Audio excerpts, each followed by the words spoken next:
हाय प्यारे विद्यार्थियों, आज जो हम आप लोगों को बताने जा रहे हैं लंबी सीधी धारावाही परिनालिका के कारण चुंबकीय क्षेत्र की तीव्रता का व्यंजक प्राप्त करना है। तो इसको आप अच्छे से समझिए। यदि हमारे समझाने का तरीका अच्छा लगे तो लाइक जरूर कीजिएगा।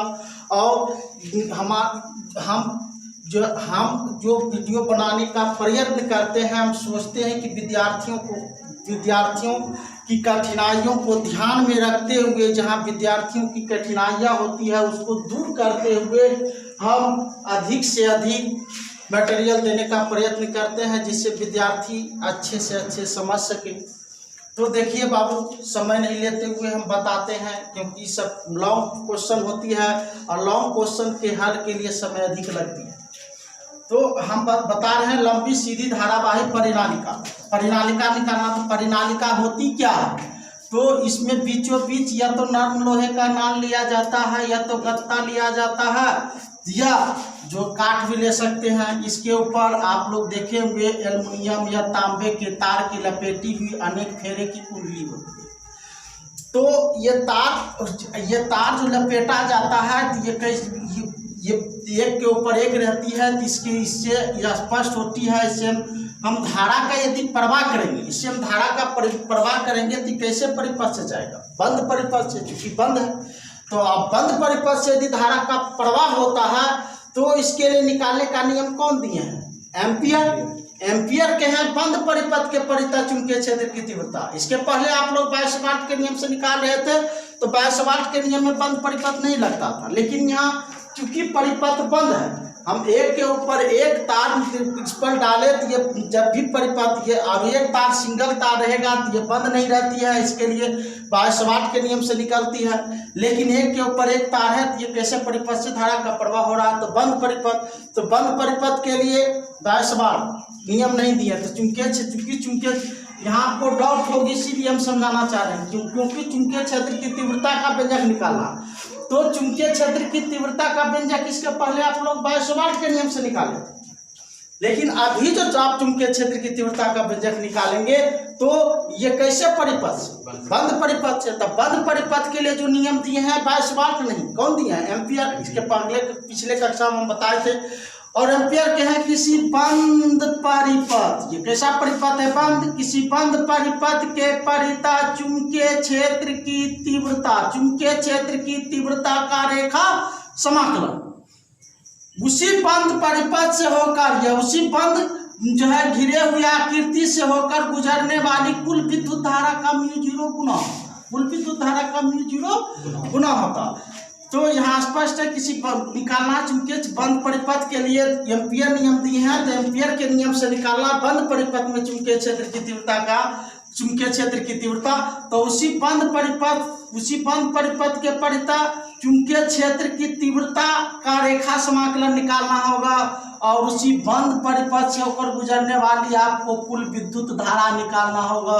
और निकालने के बाद एम्पियर का परिपथीय नियम ले लेंगे और उस पर चुंबकीय क्षेत्र की तीव्रता और बंद परिपथ से होकर गुजरने वाली कुल विद्युत धारा निकाल करके इसी के स्थान पर पुट कर देंगे, तो ये इसकी वैल्यू प्राप्त हो जाएगी। तो आप लोग समझ चुके होंगे।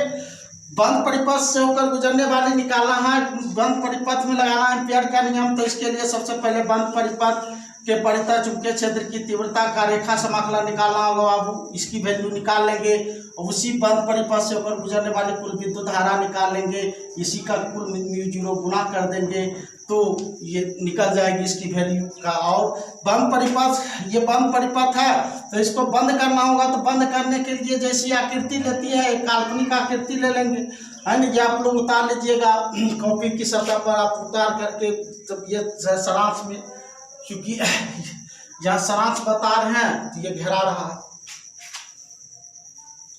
तो इसको बंद करेंगे। तो बंद करने का अर्थ ये ऐसा आकृति लेगा। तो इसमें देखिए निकाला बंद परिपथ के परितः चुंबकीय क्षेत्र की तीव्रता का रेखा समाकलन। तो रेखा समाकलन बंद किए तो इसमें कितने रेखाएं आई?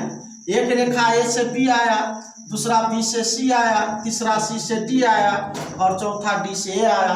तो चूंकि पार्श्वाट एम्पियर के बंद परिपथ जो भी हम करते हैं उसका निकालना रेखा समाकलन। तो बंद जो आकृति किए इसमें जितनी लंबाइयाँ आया तो सभी लंबाई का क्या निकालेंगे, रेखा समाकलन। निकालने के बाद इसी बंद परिपथ से होकर गुजरने वाली कुल विद्युत धारा निकाल करके पार्श्वाट के नियम पर पुट कर देंगे तो इसकी वैल्यू प्राप्त हो जाएगी। आप लोग समझ चुके होंगे सवाल। अब हम आगे बताते हैं डिटेल से। आप लोग ये उतार लीजिएगा वीडियो रोक करके मिटा। तो बाबू थोड़ा सा देखिए सारांश में हम 22 वाट का नियम बोले थे, हमसे जो है गलतियां हो गई। 22 वाट का नियम नहीं है, एम्पियर के परिपथीय नियम से निकलेगा।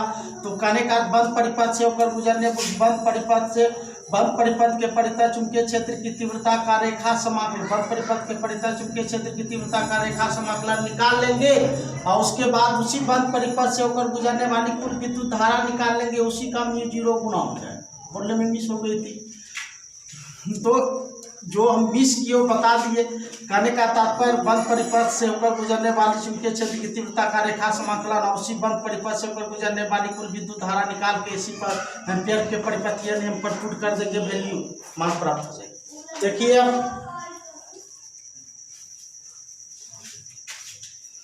देखिए जो कहे थे बंद परिपथ हमको निकालना लंबी अथवा सीधी धारावाहिक परिनालिका के कारण। तो सबसे पहले एक लंबी अथवा सीधी धारावाहिक परिनालिका लेंगे। लंबी अथवा सीधी धारावाहिक परिनालिका लेंगे। तो एक परिनालिका लिए, परिनालिका कैसे बनती है बता चुके हैं। इसके लिए तो उसी प्रकार से ले लेंगे परिनालिका। परिनालिका में क्या बीचों बीच नरम लोहे की नाल होती है जिस पर एल्युमिनियम या तांबे के तार के लपेटी हुए एक तरह की कुंडली होती है। तो मान लिए एक लंबी तथा सीधी धारावाहिक परिनालिका है जिसमें आई एम्पियर की धारा प्रवाहित करती है। माना कि एक लंबी सीधी धारावाहिक परिनालिका है जिसमें आई एम्पियर की धारा प्रवाहित करते हैं। परिनालिका के कारण कह रहे थे परिनालिका लेना पड़ेगा। अब चुंबकीय क्षेत्र इसमें कब उत्पन्न होगी, जब इसमें हम धारा का प्रवाह करेंगे। तो यहाँ स्पष्ट है लंबी सीधी धारावाहिक परिनालिका लिए अब चुंबकीय क्षेत्र उत्पन्न करने के लिए इसमें हम धारा का प्रवाह कर दिए। तो धारा का जैसे प्रवाह किए थे कैसे परिपथ से गया, तो बंद परिपथ से गया। तो बंद परिपथ के लिए जैसे जो बंद परिपथ है तो बंद परिपथ की कल्पना कर लेंगे। जैसे ये धारा गया जितने दूरी तक चुंबकीय क्षेत्र उत्पन्न हुआ उसको हम बंद कर देंगे।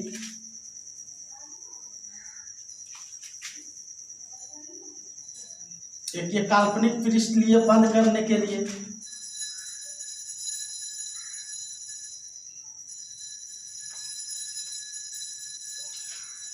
तो मान जैसे किए वही लिखना और कुछ नहीं है इसमें। आप जो देख रहे हैं फिगर को, आकृति को, जैसे चित्र देख करके भाषाएं बनाइए। एक जो होती है वही चित्र देख करके आप भाषाएं बनाइए।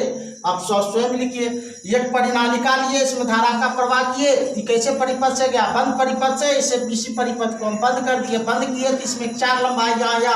तो चारों लंबाई में चुंबकीय क्षेत्र की तीव्रता का रेखा समाकलन करना होगा, जो कि वही भाषा लिखना। माना कि एक लंबी सीधी धारावाहिक परिनालिका है जिसमें आई एम्पियर की धारा प्रवाहित करते हैं।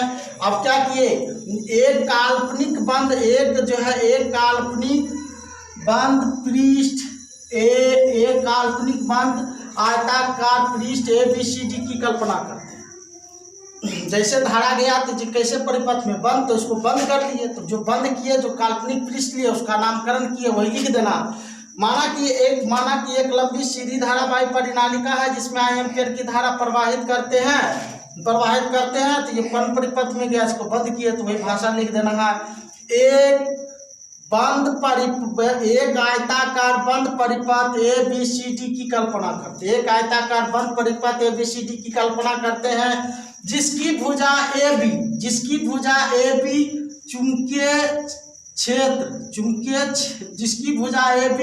चुंबकीय क्षेत्र के अक्ष के समांतर है। जिसकी भुजा AB चुंबकीय क्षेत्र के अक्ष के समांतर है तथा भुजा BC एवं AD। आप जो देख रहे हैं तथा भुजा BC एवं AD काफी लंबी भुजा है, जिसके कारण CD भुजा परिनालिका से काफी दूर है। परिनालिका से काफी दूर लेने का तात्पर्य है चुंबकीय क्षेत्र के अंतिम बिंदु पर ये लिए जहाँ भुजा है इसके अंदर ही सभी चुंबकीय क्षेत्र है, इसके बाहर नहीं है। तो जो किए वही लिखना। माना कि एक लंबी सीधी धारावाहिक परिनालिका जिसमें आई एम्पियर की धारा प्रवाहित करते हैं। अब एक बंद आयताकार काल्पनिक पृष्ठ ABCD की कल्पना करते हैं जिसकी भुजा AB जिसकी भुजा ए बी परिनालिका के अक्ष के समांतर है या चुंबकीय क्षेत्र के अक्ष के समांतर है। जिसकी भुजा ए बी परिनालिका के अक्ष के समांतर है तथा भुजा बी सी एवं ए डी काफी लंबी भुजा है, जिसके कारण भुजा सी डी परिनालिका से काफी दूर है। आप समझ गए होंगे क्या भाषा लिखना है।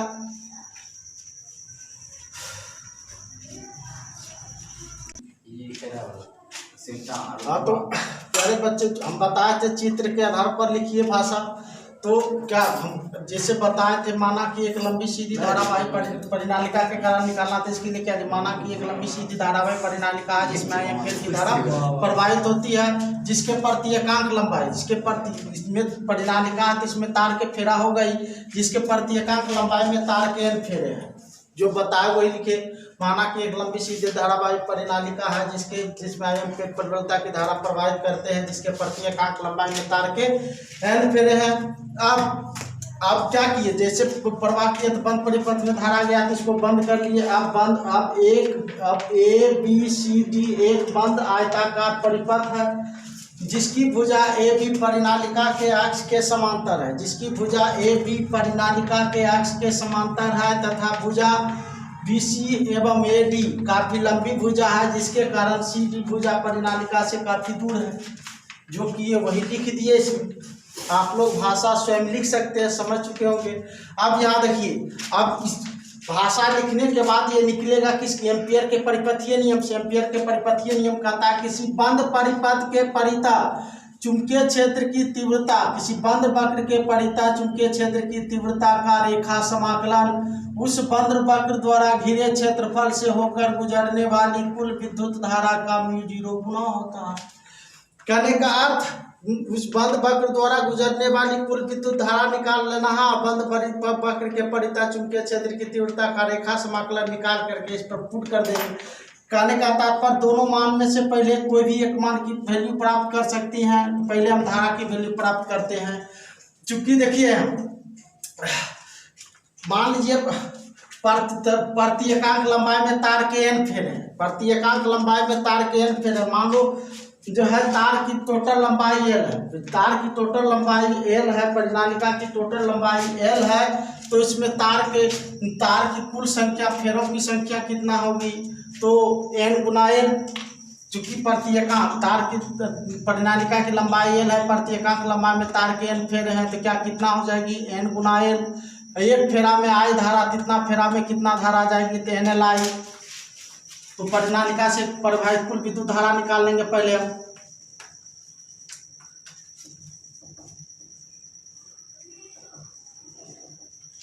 प्रवाहित कुल विद्युत धारा, मान लो परिनालिका से प्रवाहित कुल विद्युत धारा आई है और इसमें तार के कुल फेरों की संख्या कितना है, तो NL। लंबाई चूंकि परिनालिका का L ली है, परिनालिका की लंबाई हम क्या लिए, L। प्रति एकांक लंबाई में n फेरा है तो L लंबाई में कितना फेरा होगा, NL। तो परिनालिका से प्रवाहित कुल विद्युत धारा, एक फेरा में आई फेरा, कितना फेरा में कितना धारा जाएगा, NL आई। परिनालिका से प्रवाहित कुल विद्युत धारा निकाल ली है। कैसे निकाले आप लोग समझ चुके होंगे। परिनालिका की पहली कुल लंबाई निकालना, परिनालिका की कुल लंबाई या परिनालिका में तार के कुल फेरों की संख्या पहले निकालेंगे, कितना निकलेगा, वो NL। और एक फेरा में आई धारा, तो NL फेरा में कितना धारा, तो NL गुना क्या, आई। तो एम्पीयर के परिपथीय नियम लगाने के लिए जो है कुल विद्युत धारा निकल गया, इसमें μ0 गुना करेंगे आगे सूत्र में। अब निकाला बंद परिपथ के परिता चुंबकीय क्षेत्र की तीव्रता का रेखा समाकलन। यहाँ तक समझिए होंगे, उतार लीजिए, तो वो करके हम मिटाते हैं।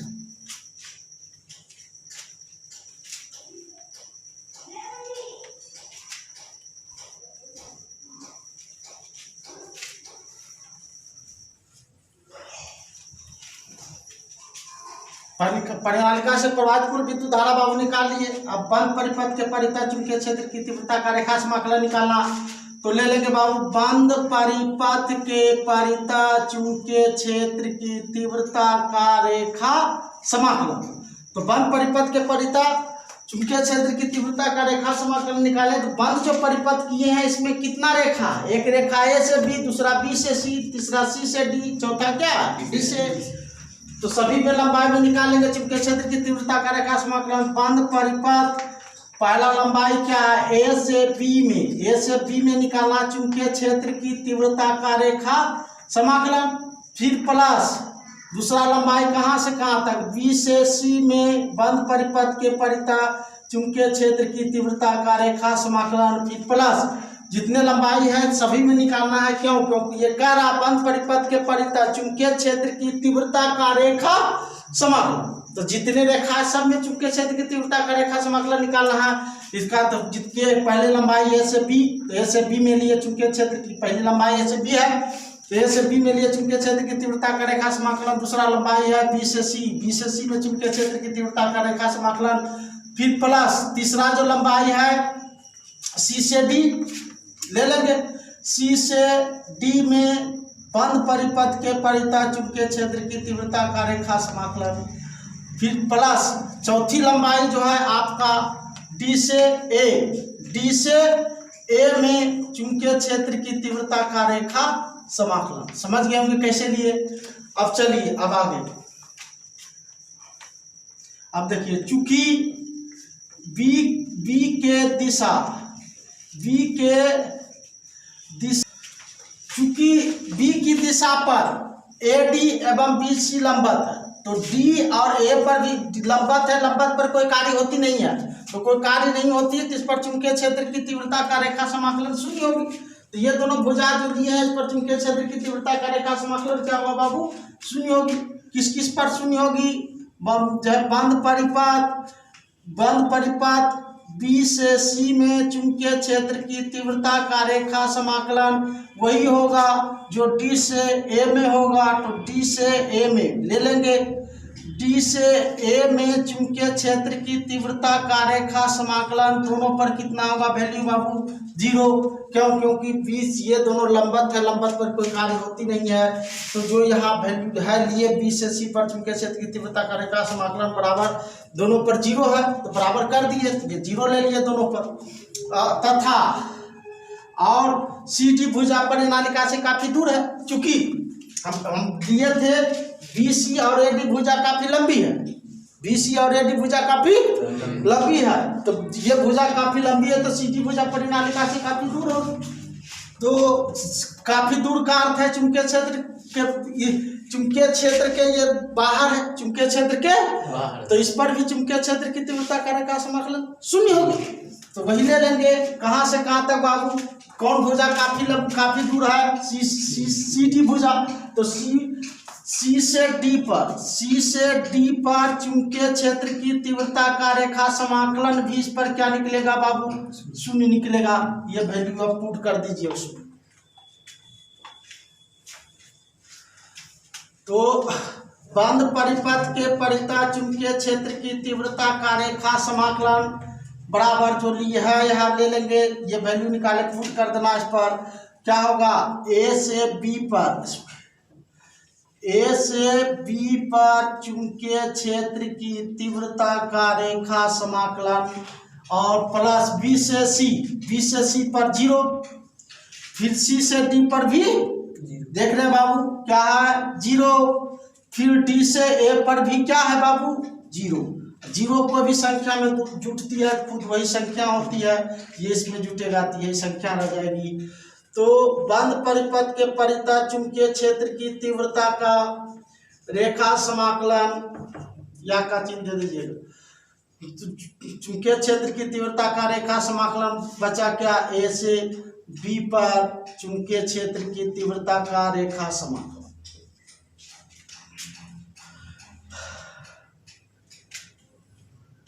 अब देखिए आप एम्पियर के परिपथीय नियम में बताए थे हमेशा याद रखना बी और डी एल की दिशा एक होती है, बी और डी एल की दिशा एक होती है, इसीलिए इसके बीच बना कोण 0 डिग्री। एम्पियर के हम परिपथीय नियम में काफी जोर दिए थे कि हमेशा याद रखना है एम्पियर के परिपथीय नियम में बी और डी एल की दिशा एक होती है। तो यहाँ पहले इसको तोड़ दीजिए। तो बंद परिपथ के परिता चुंबकीय क्षेत्र की तीव्रता का रेखा समाकलन बराबर हो जाएगा क्या, ये दो सदिशों का अदिश गुणनफल, दो सदिशों का बिंदुवत को हम बताए थे अदिश गुणनफल पढ़ा जाता है एम्पियर के परिपथीय नियम के सारांश में। तो दो सदिशों के अदिश गुणनफल का जो रूल कहता है वो ले लेंगे। दो जो नहीं जान रहे हैं ये सारांश ये कैसे हुई तो इसको देखना है, तो एम्पियर के परिपथीय नियम का आप सारांश देख लीजिए, उसमें समझ जाइएगा। ये दो सदिशों के अदिश गुणनफल को बिंदुवत से दो सदिशों के अदिश गुणनफल का रूल कहता है उन सदिशों के परिमाण तथा बीच बने कोण के कोजिया, बीच बने कोण के कोजिया के गुणनफल के बराबर होता है। ये दो सदिशों के अदिश गुणनफल के रूल से आया। अब यहाँ चूंकि हम बता चुके हैं यहाँ बी और डी, एम्पियर के परिपथीय नियम में बी और डीएल की दिशा एक होती है, बी एवं डीएल की दिशा एक है, बी और डीएल की दिशा एक है। तो कहने का बी और डीएल की दिशा एक रहने का तात्पर्य है बी और डीएल के जो बीच बना कोण थीटा है, ये दो सदिशों के अदिश गुणनफल का रूल ही का, दो सदिशों के अदिश गुणनफल को बिंदुवत से दो सदिशों का अदिश गुणनफल का रूल कहता है दो सदिशों का अदिश गुणनफल उन्हीं सदिश के परिमाण तथा इन्हीं के बीच बने कोण के कोजिया, तो यहाँ कोजिया बीच बना कोण इन दोनों का कितना निकला, एक दिशा होने के कारण 0। आप लोग इसको रोक करके वीडियो उतार लीजिएगा, मिटाते हैं। अब ये क्या निकल गया, तो बंद परिपथ के परितः चुंबकीय क्षेत्र की तीव्रता का रेखा समाकलन बराबर हो जाएगा क्या, बंद परिपथ ए से बी में चुंबकीय क्षेत्र की तीव्रता का रेखा समाकलन और बीच बने कोण के कोजिया, बीच बने कोण के कोजिया बी और डीएल की दिशा एक होने के कारण बीच बना एंगल कितना डिग्री बाबू 0 डिग्री, को 0 का वैल्यू कितना होती है 1, को 0 का वैल्यू कितना होती है 1 से गुना करेंगे तो खुद यही संख्या रह जाएगी। तो ये क्या बंद परिपथ के परितः चुंबकीय क्षेत्र की तीव्रता का रेखा समाकलन बराबर हो जाएगा क्या, ए से बी में चुंबकीय क्षेत्र की तीव्रता का रेखा समाकलन, चूंकि इसकी वैल्यू 1। अब समाकलन सभी पढ़ चुके होंगे 12 में, समाकलन उसी का होता है जो अक्षर डी के बाद, समाकलन उसी का होता है जो अक्षर डी के बाद हो, जिसका समाकलन नहीं होता वो बाहर, डी के बाद एल रहता तो समाकलन होता, इसका समाकलन नहीं होगा तो ये क्या होगा बाहर। बंद परिपथ के परितः चुंबकीय क्षेत्र की तीव्रता का रेखा समाकलन, चूंकि हम बता चुके डी के बाद जो अक्षर आता है उसी का समाकलन, जिसका समाकलन नहीं होगा बाहर तो बी बाहर हो जाएगा। तो ए से बी में चुंबकीय क्षेत्र की तीव्रता का रेखा समाकलन 1 के सापेक्ष डीएल का समाकलन एल होता है, 1 के सापेक्ष डीएल का समाकलन एल होता है। तो बंद परिपथ के परितः चुंबकीय क्षेत्र की तीव्रता का रेखा समाकलन निकल गया क्या होगा, बीएल चुंबकीय क्षेत्र की तीव्रता और उसकी परिनालिका की लंबाई।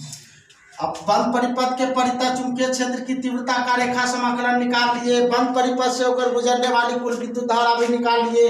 अब क्या लगा देंगे, एम्पियर बता चुके हैं सारांश में, एम्पियर का परिपथीय नियम से, और एम्पियर का परिपथीय नियम कहता है क्या, बंद परिपथ के परितः चुंबकीय क्षेत्र की तीव्रता का रेखा समाकलन उच्च बंद वक्र द्वारा घिरे क्षेत्रफल से होकर गुजरने वाली कुल विद्युत धारा का μ0 गुना होता है ना। तो बंद परिपथ के परितः चुंबकीय क्षेत्र की, बंद परिपथ के परितः चुंबकीय क्षेत्र की तीव्रता का रेखा समाकलन कितना निकला, बीएल परितः चुंबकीय क्षेत्र की तीव्रता का रेखा समाकलन हम कितना निकाले बाबू, बीएल। अब बंद परिपथ से होकर गुजरने वाली कुल विद्युत धारा कितना निकाले हैं, एनएल आई, एनएल कुल विद्युत धारा का क्या होगा μ0 गुना, कुल विद्युत धारा का क्या बाबू μ0 गुना एल और एल समान, यही वैल्यू प्राप्त होगी।